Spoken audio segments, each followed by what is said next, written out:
नमस्कार साथियों, मैं त्रिलोक चौधरी आप सभी का स्वागत करता हूं इस ऑनलाइन क्लास वीर पथ पर।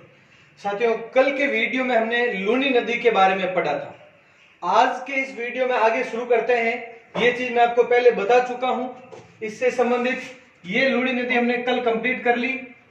ये है लूनी नदी और इसकी सहायक नदी जितनी भी थी वो सब हम कल कर चुके हैं। कल के वीडियो में अभी तक नहीं देखा है तो आराम से देख लें आप। आज अभी कर रहे हैं हम, ये है पश्चिम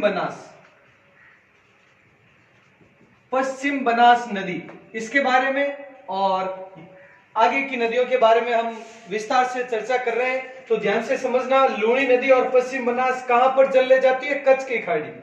और ये दोनों है साबरमती और माही नदी खंभात की खाड़ी में, और फिर अंततः कच्छ और खंभात दोनों मिलकर अरब सागर में जाते। तो ये क्रम देखना आप। अभी बात करते हैं हम पश्चिम बनास नदी के बारे में विस्तार से। तो समझें, इसका उद्गम सनवाड़ा गांव की पहाड़ियां हैं सिरोही में। यहां पर इस स्थान पर सिरोही में सनवाड़ा गांव की पहाड़ियां हैं। उन पहाड़ियों से उद्गम होता है और उद्गम होने के बाद में ये गुजरात में चली जाती है। सिर्फ अगर पूछे पश्चिम बनास नदी, याद रखना बनास पश्चिम बनास अलग अलग पॉइंट, कंफ्यूज नहीं होना है। पश्चिम बनास का विस्तार क्षेत्र ये है और बनास का 6 जिलों में इस तरह से विस्तार होगा जो हम पढ़ेंगे अभी आगे जब बनास की बारी आएगी। तो यहाँ पे देख लें आप, गुजरात से होकर ये कच्छ की खाड़ी में विलीन हो जाती है। इस तरह से ये सिरोही जिला, फिर ये गुजरात में जाती है, गुजरात के बाद में ये कच्छ की खाड़ी में विलीन हो जाती है और फिर कच्छ की खाड़ी आगे अरब सागर में जाती ही है। इसकी कुल लंबाई, बनास नदी की कुल लंबाई यहां से लगाकर कच्छ की खाड़ी में जाती है तब तक की है 260 किलोमीटर। और बात करें राजस्थान की, तो राजस्थान में इसकी लंबाई है मात्र 50 किलोमीटर। तो ध्यान रखें, राजस्थान में 50 किलोमीटर सिरोही में बहती है और फिर गुजरात में जाती है और 210 और बहते हुए फिर ये कच्छ की खाड़ी में। कुल लंबाई 260 किलोमीटर हो जाएगी इसकी। इसके बाद में देखो, गुजरात का दिस्सा शहर गुजरात का, वह आबू नगर कहां है? पता ही आपको, सिरोही में है। सिरोही का आबू नगर और गुजरात का दिशा शहर, ये क्वेश्चन आ चुका है एग्जाम में। गुजरात का दिशा शहर किस नदी के किनारे है? तो वहां पर ज्यादातर स्टूडेंट्स है वो गुजरात वगैरह आते ही ज्यादातर साबरमती के बारे में ऑप्शन सोचते हैं, लेकिन ऐसा नहीं। दिशा शहर है वो पश्चिम बनास नदी के किनारे है और आबू नगर जो सिरोही में है वो भी पश्चिम बनास नदी के किनारे है। और पश्चिम बनास परियोजना, इस नदी पर पश्चिम बनास परियोजना स्थित है। ध्यान रखना ये पॉइंट, और ये आराम से याद रह जाएगा। पश्चिम बनास नदी और पश्चिम बनास परियोजना, ये हो गया पश्चिम बनास के बारे में कुछ डिटेल। इसके बाद में इसकी सहायक नदियां, सूकली या सिप्पू नदी भी कहते हैं, जिसको सबसे प्रमुख नदी है इसकी। पश्चिम बनास की सहायक नदियों में से सबसे प्रमुख यही है। उसके बाद में कुकड़ी, दारवोल और गोहलन, ये 4 नदियां हैं वो इसकी सहायक नदियां हैं। इनके बारे में सबसे प्रमुख सहायक नदी है वो है सूकली नदी, या जिसे सिप्पू नदी भी कहा जाता है। इसके बारे में थोड़ी सी डिटेल देख लें, बाकी सब बस इसके सहायक है, इतना सा ध्यान रखना बहुत है। सूकली नदी है वो सिलोरा गांव की पहाड़ियां, कुछ गाइड में इसके बारे में सिलारी गांव की पहाड़ियां भी लिखा है, कुछ में मेरा गांव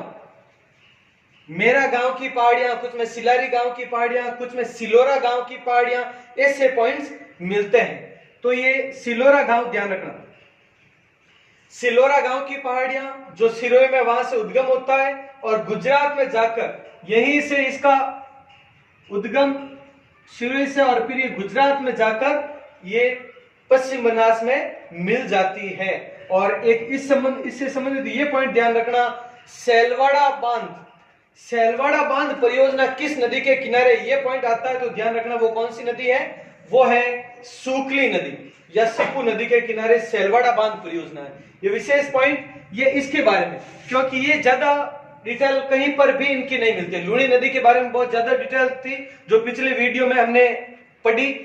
ये पश्चिम बनास, इसकी डिटेल ये बस इतनी सी है कि कच्छ की खाड़ी में। तो ये तो हो गई दोनों, लूनी नदी और पश्चिम बनास नदी कंप्लीट हमने पढ़ ली इससे संबंधित। अब हम पढ़ने वाले हैं अब आगे साबरमती नदी के बारे में।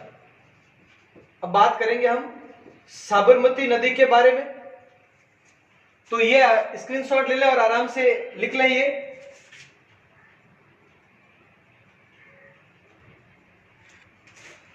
अब बात करते हैं साबरमती नदी के बारे में। अभी हमने बनास नदी पढ़ी, अब साबरमती नदी। साबरमती नदी का उद्गम स्थल है वो गोगुंदा की पहाड़ियां, उदयपुर। यहां पर गोगुंदा की पहाड़ियां हैं उदयपुर में, वहां से साबरमती नदी का उद्गम होता है। उसके बाद ये गुजरात में बहते हुए खंबात की खाड़ी में चली जाती है। ये साधारण सा है, वो बता चुका हूं मैं आपको। अब इसकी कुल लंबाई है 416 किलोमीटर, जिसमें से 45 किलोमीटर है वो राजस्थान में है। मतलब देखना, अब इस पॉइंट पर विशेष ध्यान देना आप, क्योंकि पश्चिम बनास की कुल लंबाई अभी कितनी पड़ी हमने, पश्चिम बनास की कुल लंबाई जैसे 260 में से 50 किलोमीटर राजस्थान में, 260 टोटल है, जिसमें से 50 किलोमीटर राजस्थान में है। लेकिन यहां पर देखना 416 है, उसमें से 45 किलोमीटर राजस्थान में है।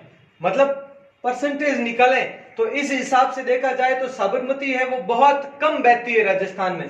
तो ये पॉइंट भी बनता है, ध्यान रखना, इंपॉर्टेंट पॉइंट बनता है। ये एकमात्र ऐसी नदी है, एकमात्र नदी जो राजस्थान से निकलती है, या फिर कह सकते हैं राजस्थान से इसका उद्गम होता है। लेकिन गुजरात की प्रमुख नदी है, गुजरात की प्रमुख नदी है। यह भी पॉइंट ध्यान रखना आप। ये एकमात्र ऐसी नदी राजस्थान की जिसका उद्गम तो राजस्थान से होता है, यहां से। यानी यह भी क्वेश्चन पूछा जा सकता है, ऐसी नदी जो अपना जल है वो राजस्थान से ले जाती है, लेकिन सप्लाई है वो आपूर्ति है वो गुजरात में करती है। यानी राजस्थान से उद्गम लेकिन बहती गुजरात में है। इसी के किनारे अहमदाबाद, गुजरात का सबसे प्रसिद्ध नगर अहमदाबाद, गांधीनगर, साबरमती आश्रम बहुत प्रसिद्ध है, सुना है सबने। ये गुजरात के प्रमुख जो भी ये शहर है वो सब के सब इसी नदी के किनारे हैं, साबरमती नदी के किनारे। बस गुजरात का एक दिशा शहर है वो ध्यान रखना, पश्चिम बनास नदी। बाकी अहमदाबाद, गांधीनगर, साबरमती आश्रम ये सब साबरमती नदी के किनारे ही स्थित है। अब बात करते हैं इसकी सहायक नदियों की। तो इसकी सहायक नदियों में वाकल नदी, सेई नदी, वत्रक, हतमती, माजम, मेसवा आदि इसकी सहायक नदियां हैं, जिनमें से कुछ एक प्रमुख सहायक नदियों के बारे में थोड़ी सी डिटेल हमने लिखी है। देखें, वाकल नदी सेम गोगुंदा की पहाड़ियां हैं। ये भी गोगुंदा की पहाड़ियां, लेकिन गोगुंदा की पहाड़ियां बहुत विस्तृत है। ये अलग अलग क्षेत्रों से उद्गम है, दोनों का से उद्गम होती है। फिर उदयपुर में बहते हुए गुजरात सीमा पर, यह भी उद्गम तो यहीं से, लेकिन फिर आगे बहते हुए गुजरात सीमा पर आकर ये मिल जाती है साबरमती में विलीन हो जाती है। और सेई नदी में भी यही उदयपुर की पादरना गांव की पहाड़ियां उदयपुर में, वहां से उद्गम होता है। और खजूरिया गांव है उदयपुर में, वो गुजरात और उदयपुर की सीमा पर ही स्थित है। ये भी खजूरिया गांव, तो उसके निकट गुजरात सीमा पर साबरमती में विलीन हो जाती है। और इसके बारे में, इसी सेई नदी के बारे में हमने पढ़ा था जब जवई नदी के बारे में पढ़ रहे थे, ये जल सुरंग के बारे में। जब जवई नदी पढ़ी थी कल ही, पिछले वीडियो में हमने पढ़ी थी लूणी की सहायक नदी जवई, उसमें पढ़ा था जल सुरंग से जवई नदी में जल आपूर्ति होती है, इसके बारे में हमने पढ़ा था। सबसे प्रसिद्ध और प्रमुख जल सुरंग है राजस्थान की। तो इसी सेई नदी जो उदयपुर की है, उदयपुर की सेई नदी का पानी जल सुरंग द्वारा जवई नदी में लाया गया। ये हमने कल के वीडियो में, पिछले वीडियो में पढ़ा था। तो ये हो गई सेई नदी के बारे में, कहां पर है, क्या है, कैसे विलीन वगैरह है, उसके बारे में। अब देखो वत्रक, नेक्स्ट है वत्रक नदी। तो जोथरी गांव की पहाड़ियां कहां पर है, डूंगरपुर में, तो वहां से उद्गम होता है इसका। फिर मांडली गांव है डूंगरपुर में, यहाँ इसके निकट गुजरात सीमा में, यहीं पर यानी डूंगरपुर से उद्गम होता है, फिर मांडली गांव उसके निकट गुजरात सीमा पर यानी गुजरात में चली जाती है। ये देखो डूंगरपुर से बाहर चली जाती है और बाहर जाकर गुजरात की सीमा पर जाकर यहाँ मिलती है साबरमती में, गुजरात की ओर जाकर मिलती है, ध्यान रखना ये नदी वक्रक। तो ये होगी प्रमुख सहायक नदियों के बारे में। तो देखो साबरमती नदी और पश्चिम बनास नदी, इन दोनों नदियों के बारे में हुई कंप्लीट डिटेल। तो देखो अभी जो हमने पढ़ा है वो ध्यान से समझना। लूणी नदी के बारे में पढ़ा हमने कल पिछले वीडियो में कि किस तरह से अजमेर से उद्गम होकर नागौर, पाली, जोधपुर, बाड़मेर, जालोर होते हुए गुजरात से कच्छ की खाड़ी में गिरती है।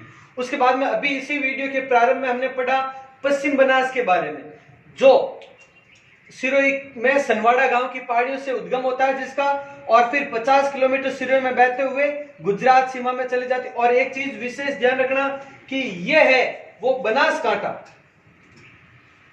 बनासकांठा जिला है। हमने पड़ोसी राज्यों के बारे में, अंतर्राष्ट्रीय और अंतर्राज्यीय सीमा के बारे में पढ़ा था, तब बताया था यहाँ पर जैसे कच्छ जिला है, वहां पर ये एंट्री होती है लूणी नदी की। जो गुजरात का कच्छ जिला है उससे होती है लूणी नदी, जाती है गुजरात में। बनासकांठा जिला है उससे जाती है पश्चिम बनास, और सांबरकांठा जिला है गुजरात का, वहां से एंट्री करती है साबरमती गुजरात में। ध्यान रखना कि साबरमती नदी गुजरात के किस जिले से गुजरात में प्रवेश करती है, तो सांबरकांठा जिला, ये बनासकांठा, ये कच्छ जिला, ये भी ध्यान रखना आप पॉइंट। तो पश्चिम बनास नदी के बारे में हमने पढ़ा कि कच्छ की खाड़ी में जाती है। तो लूणी और पश्चिम बनास नदियां और इनकी सहायक नदियां कहां पर, कच्छ की खाड़ी में। मैं देखो साथ में ये पॉइंट इसीलिए अलग से मैप पर इसीलिए बता रहा हूं क्योंकि अभी तो हमने सिर्फ पश्चिम बनास और साबरमती पढ़ा, लेकिन आपका जो भी माइंड है एक जगह पर रहे कि इस तरह से हम ये नदी पढ़ ली, ये पढ़ रहे हैं, ये पढ़नी है, ताकि जो भी सिलेबस है अपने माइंड में रहना जरूरी है, नहीं तो फिर जो भी सिलेबस हार्ड लगने लगता है। तो देखें साबरमती नदी के बारे में पढ़ा, सांबरकांठा जिला है, वहां से गुजरात में प्रवेश करती है, 416 टोटल है, 45 किलोमीटर इसकी राजस्थान में लंबाई है, यानी राजस्थान में उद्गम होने वाली और गुजरात की प्रमुख नदी साबरमती नदी है। ये जाती है खंबात की खाड़ी में, ध्यान रखना। और उसके बाद में अब हम आगे पढ़ेंगे माही नदी के बारे में। माही नदी जो कि महद झील मध्य प्रदेश से उद्गम होता है और यहां से आते हुए ये खांदू गांव बांसवाड़ा से प्रवेश करती है, और फिर बांसवाड़ा डूंगरपुरी है इसके प्रमुख दो जिले जहां पर ये जाती है। प्रतापगढ़ के कुछ क्षेत्र है जो जल ग्रहण क्षेत्र में आ जाते हैं, फिर ये जाती है खंबात की खाड़ी में। तो देखो साबरमती और माही ये दोनों कहां पर, खंबात की खाड़ी में। मैं पुनः बता दूं ये दोनों खंबात की खाड़ी में, ये कच्छ की खाड़ी में, और ये दोनों अरब सागर में। तो अब माही नदी और इसकी सहायक नदियां पढ़ने के बाद में ये अरब सागर वाला अपना पॉइंट क्लियर हो जाएगा कंप्लीट, कि अरब सागर में जल ले जाने वाली नदियां कौन सी है, ये कंप्लीट होगा। उसके बाद हम शुरू करेंगे इधर बंगाल की खाड़ी में जल ले जाने वाली नदियां, जिनमें सबसे प्रमुख चंबल होगी, वो हम पढ़ेंगे आगे। लेकिन अब ये वीडियो काफी लंबे हो जाते हैं क्योंकि माही नदी के बारे में डिटेल काफी है, जैसे कि लूणी में हमने पढ़ी थी उससे ज्यादा ही है माही नदी की डिटेल, तो एक वीडियो में ये सब शामिल नहीं हो पाएगा। इसीलिए हम अगले वीडियो में माही नदी के बारे में पूर्ण विस्तार, माही और इसकी सहायक नदियां सभी सोम, जाखम वगैरह सबके बारे में पूरी डिटेल करेंगे। तो अभी तक हमने ये 3 नदियां पढ़ी है, इनके बारे में रिवाइज कर लेना, अच्छी तरह से सब पॉइंट पढ़ लेना, और हम अपनी तरफ से 100% दे रहे हैं आप, और कोशिश करेंगे कि और ज्यादा दें, और आपका सपोर्ट बहुत शानदार तरीके से मिल रहा है। सभी स्टूडेंट्स बहुत अच्छी तरीके से पढ़ाई कर रहे हैं और हमसे जुड़े हुए हैं, इसी तरीके से हमसे जुड़े रहे। एक स्क्रीनशॉट ले लें जल्दी इसका, ताकि आप सब पॉइंट नोट कर सकें। ठीक है, तो मिलते हैं हम अगले वीडियो में। जय हिंद, जय भारत।